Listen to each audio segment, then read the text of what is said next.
Es momento de conversar ya con la doctora Margarita Hernández. Ella es superintendente de Economía Popular y Solidaria. Doctora, muy buenos días. Gracias por estar aquí en Caché Noticias y Opinión. Muy buenos días, Joana, Byron. Buenos días a todos quienes escuchan su programa. Doctora, conversar un poquito sobre justamente la Superintendencia de Economía Popular y Solidaria. Hay veces en las que esta institución resulta lejana. ¿Qué se está haciendo desde la superintendencia? Le agradezco mucho la pregunta porque nos permite no solo comentar lo que hace la superintendencia, sino también lo que significa el sector que controla. La Superintendencia de Economía Popular y Solidaria está a cargo de la supervisión y el control del sector de la economía popular y solidaria que en nuestro país está conformado tanto por un lado financiero, en donde están las cooperativas de ahorro y crédito y las mutualistas de ahorro y crédito para la vivienda, como en un lado que participa de la gestión de las actividades productivas, en donde hay cooperativas y asociaciones que producen bienes o brindan servicios.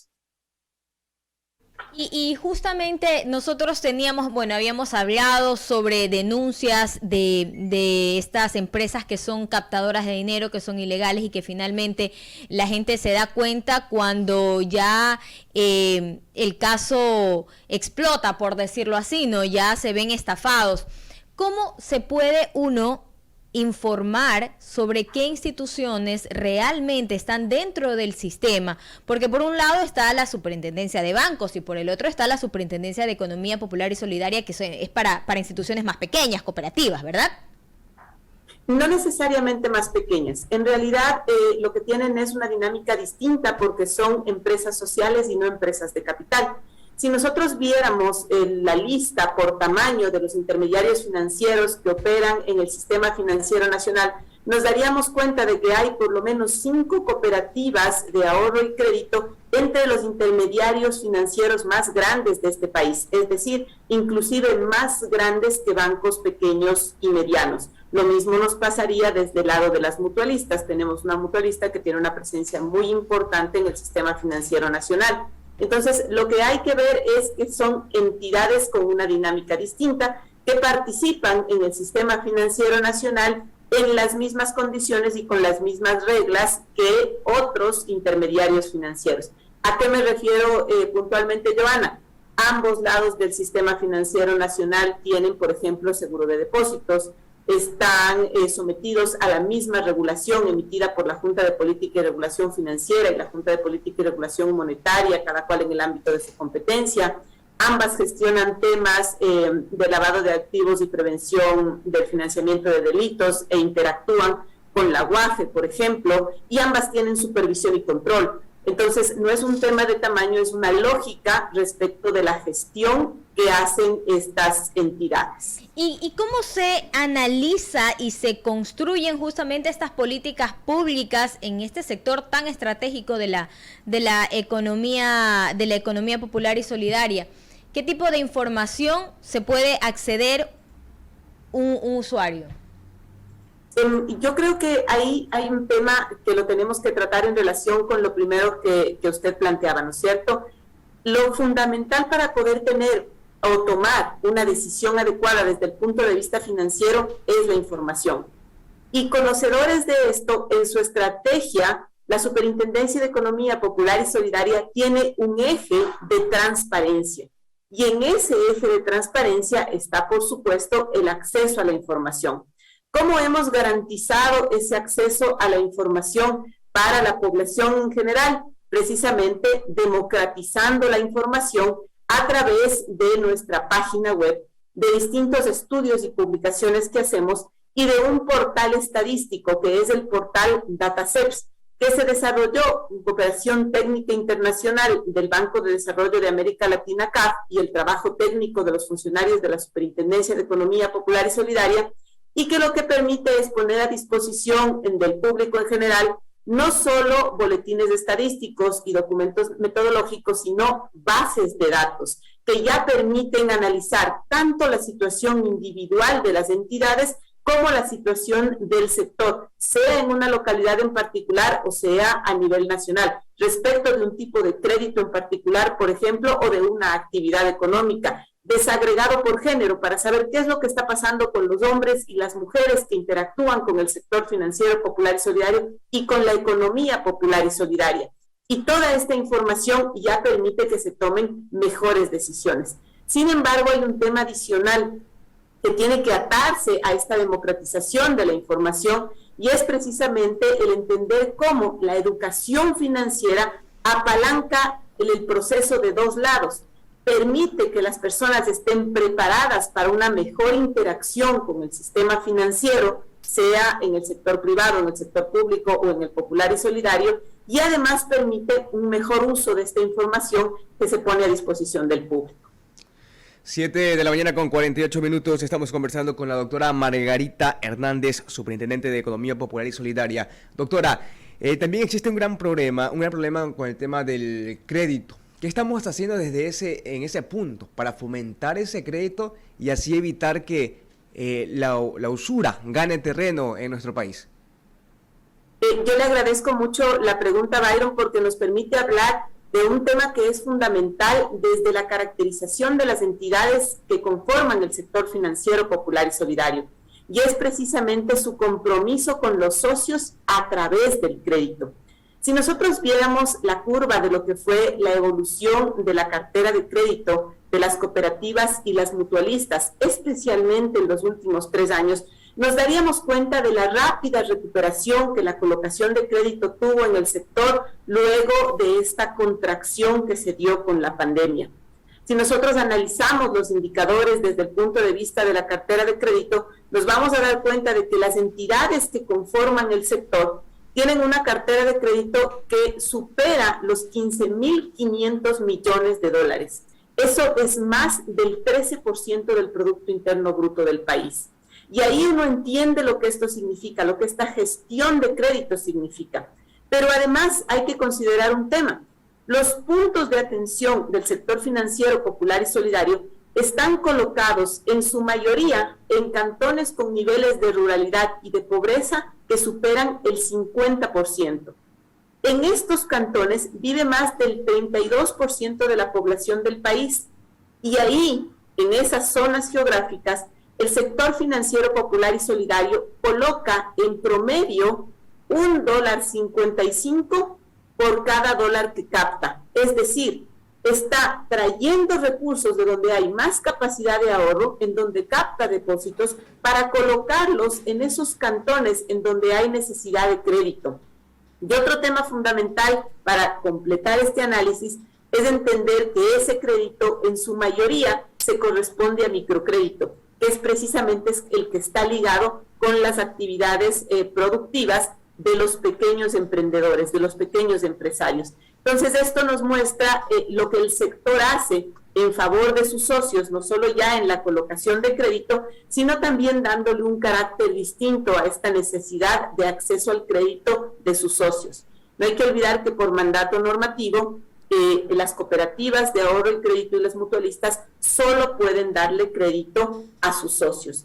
Y esto se complementa con otro tipo de gestión que hace la superintendencia desde la estrategia normativa, precisamente favoreciendo que esos créditos tengan un valor agregado, ya no solo llegar a sus socios a través de estos puntos de atención en determinadas zonas territoriales con microcrédito o con otro tipo de operaciones según la necesidad de sus socios, es decir, empatando la oferta con la demanda, sino además, por ejemplo, trabajando en el desarrollo de servicios financieros digitales, en productos financieros para la inclusión financiera de la mujer y, por supuesto, en la gestión adecuada de los riesgos sociales y ambientales para que la visión de las finanzas que se da desde el sector financiero popular y solidario sea no solo sostenible, sino además inclusiva y con perspectiva de género.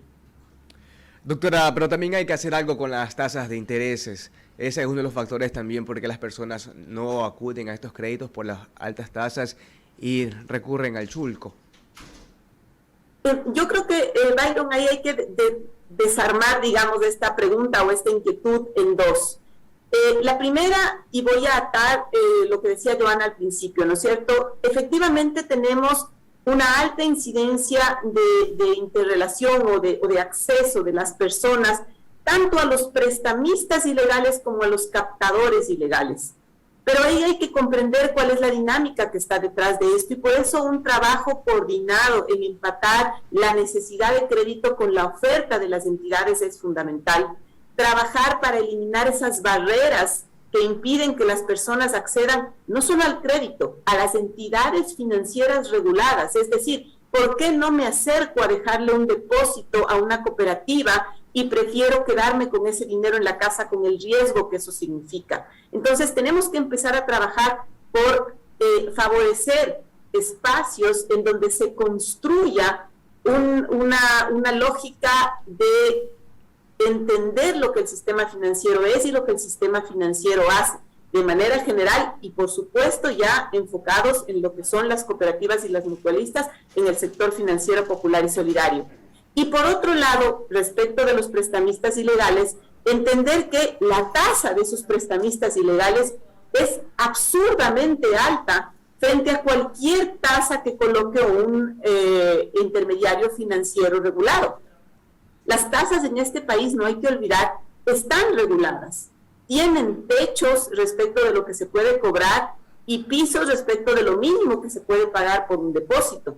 Pero no podemos estigmatizar a los intermediarios financieros criticando la tasa, porque entonces estamos favoreciendo justamente este otro lado, ¿no es cierto? Si los intermediarios financieros regulados son los malos de la película porque cobran una tasa que en la percepción de las personas es alta, entonces, ¿qué me queda? El intermediario financiero irregular, el préstamo irregular. Si la tasa que me pagan es muy baja, por el contrario, entonces, ¿qué me queda? Ir al captador ilegal, al que me paga una tasa más alta, sin pensar lo que está detrás, tanto del un lado como del otro. Y ahí una tercera reflexión que es fundamental: no hay crédito más caro que el que no se consigue, precisamente porque si es que no me uno o no miro al intermediario financiero regular como una opción para el crédito, lo que me queda no solo es extremadamente costoso desde el punto de vista de la tasa, sino riesgoso desde el tipo de negocio con el que me estoy vinculando al tomar un préstamo de un prestamista ilegal. Entonces, entender esta dinámica es fundamental para tener una interrelación sana con el sistema financiero. Ahora, en este sistema de tasas reguladas, si es que la tasa, por ejemplo, del microcrédito es más alta que la tasa del crédito de vivienda o que la tasa del crédito de consumo, es precisamente porque son productos de crédito distintos que tienen una dinámica diferente y por lo tanto le exigen al intermediario financiero un trabajo distinto frente a la persona que recibe el crédito. Y esto es fundamental de entenderse porque las garantías, por ejemplo, juegan un rol estratégico en establecer la tasa. Si yo pido un crédito hipotecario en donde la garantía es el bien que yo dejo hipotecado, por supuesto hay menos riesgo que en el microcrédito que se da a un comerciante que no ofrece garantías o no las puede otorgar. Entonces, claro, ahí tenemos que valorar esto distinto. En un crédito, por ejemplo, de consumo, la gestión del intermediario financiero es mucho menor que lo que se hace en un microcrédito. Un microcrédito implica una metodología en la que hay un acompañamiento al sujeto de crédito, a ese emprendedor, se le visita, se conversa con él, se sabe dónde vive, dónde gestiona su negocio, se le ayuda a hacer un flujo de costos y gastos para que pueda saber si es que efectivamente tiene la capacidad de pagar un crédito y qué tan rentable es el negocio que está realizando o la actividad económica que piensa emprender. Se buscan espacios para una interrelación en la cual la persona que visita o que gestiona ese crédito de parte de la cooperativa tiene una relación personal uno a uno con quien recibe el crédito y le ayuda, le apoya a caminar en el cumplimiento de esa operación de crédito. Por eso el microcrédito es tan importante. Y si uno compara las tasas de microcrédito con las tasas que hemos escuchado o sabemos por los estudios se cobran, por ejemplo, en los intermediarios financieros ilegales, nos vamos a dar cuenta de que es un crédito que se corresponde con una dinámica particular respecto a la gestión que realiza el intermediario financiero y que lo que hace es garantizar unas condiciones específicas para que el crédito pueda cumplirse. Ese es el apoyo y, por supuesto, ese trabajo requiere o le exige costos al intermediario financiero que se reflejan en la tasa. Sin embargo, es importante también considerar que hay otros sistemas en donde con tasa regulada las tasas del microcrédito son muchísimo más altas. Por ejemplo, nosotros vemos en el Perú o en México, que son ejemplos de la región con relaciones o situaciones parecidas a las de nuestra economía, en donde hay tasas de microcrédito que llegan al 90 o al 100%, precisamente por el riesgo que este tipo de operaciones significan. Entonces faltaría intensificar los canales de comunicación para que los emprendedores, que son los principales captadores de este dinero, de este crédito, puedan tener toda la información necesaria y no caer en los famosos chulcos, como se ha evidenciado. Un tema importante también, estimada doctora, acerca de la captación de dinero. Por parte de la economía popular y solidaria, ¿qué tipo de alertas existen? Como lo ha hecho la Superintendencia de Bancos, ustedes de su parte, ¿qué alertas han emitido o se han encendido para evitar que las personas caigan en estas famosas captadoras de dinero? Byron, ahí lo que hay que visibilizar, ¿no es cierto? No solo son las alertas, sino lo que esas alertas nos indican. Hemos visto desde el tiempo de la pandemia el aumento de una dinámica distinta respecto de estos captadores ilegales, que se corresponde también con una tipología que vemos en los prestamistas ilegales, y es utilizar las redes sociales y el Internet para promocionar este tipo de actividades. Entonces, hemos visto un crecimiento importante de páginas web en donde se ofrecen créditos y donde se ofrecen también operaciones que parecerían muy interesantes desde el punto de vista del interés que pagan, inclusive utilizando nombres muy parecidos a los de entidades financieras que existen y son reguladas y controladas por un supervisor. Entonces, ¿qué es lo que se hace de manera transversal aquí? En primer lugar, se identifica, sea a través de denuncias o de los procesos propios de la Superintendencia de Economía Popular y Solidaria, el canal a través del cual se están gestionando estas operaciones ilegales. Insisto, tanto el de la captación de recursos como el de la colocación ilegal de créditos.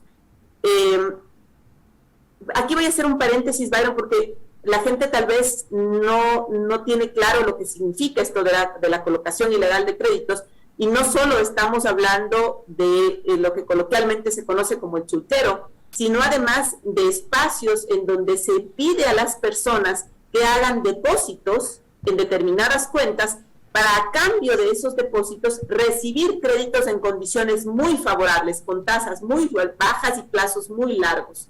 Entonces, esto también se corresponde con una metodología de estafa que se evidencia en esta información que se procesa de la misma manera que se procesa la de las captadoras ilegales. Entonces, tenemos tres espacios fundamentales. El primero, nuestra página web, en donde tenemos tanto la lista de las entidades controladas por la Superintendencia de Economía Popular y Solidaria, en donde se puede verificar si la entidad con la cual se está interactuando está o no está regulada y cuál es el estado jurídico de esa entidad. Y por otro lado, la lista de entidades que a través de las denuncias o de otros canales se ha conocido que realizan actividades de este tipo sin estar amparadas por el marco legal vigente. Ponemos además esta información a disposición del público de manera muy visible en nuestra página web, siendo el primer acceso que uno ve a través de una ventana donde consta esta información. Y además de eso, ponemos estas actividades en conocimiento de la Fiscalía General del Estado a través de las denuncias correspondientes. Aquí hay dos elementos que son muy importantes. El primero es que hemos conversado con la organización que entrega los dominios de las páginas web para el Ecuador, haciéndole ver esta preocupación que tenemos respecto de páginas web que se crean para estos fines y ya tenemos un espacio no solo de conversación, sino de interacción y de trabajo coordinado con ellos, precisamente para evitar que se generen dominios que puedan llamar a confusión o prestarse para este tipo de actividades ilícitas. Y por otro lado, tenemos firmado un convenio con la Fiscalía General del Estado, a través del cual hacemos seguimiento a estas denuncias para que la acción que se tome sea oportuna y adecuada. Y aquí hay un tema que es adicional, y es que el 226 de la Constitución nos manda a todas las entidades del Estado a trabajar de una manera coordinada que permita el efectivo ejercicio de las facultades que le corresponden a cada entidad. Entonces, en esta coordinación con la Fiscalía, lo que nosotros garantizamos es la posibilidad de que la Fiscalía actúe en el ámbito de sus competencias según corresponda con la denuncia que le ha sido presentada, y en esa dinámica es que actúa la Superintendencia de Economía Popular y Solidaria en todos estos casos. 8:03 minutos. Queremos agradecer a la doctora Margarita Hernández, superintendente de Economía Popular y Solidaria, por su tiempo, mi estimada doctora. Gracias, importante información que nos ha emitido a través de nuestra señal, esperando que tenga un excelente día jueves y esperemos tener otra oportunidad para conversar con usted, porque hay varios temas que se quedaron todavía pendientes y que nos gustaría conocer. Muchas gracias, doctora. Muchísimas gracias a usted, Byron, a este espacio, y estamos a las órdenes cuando ustedes deseen invitarnos. Excelente jornada para usted y todos quienes oyen su radio.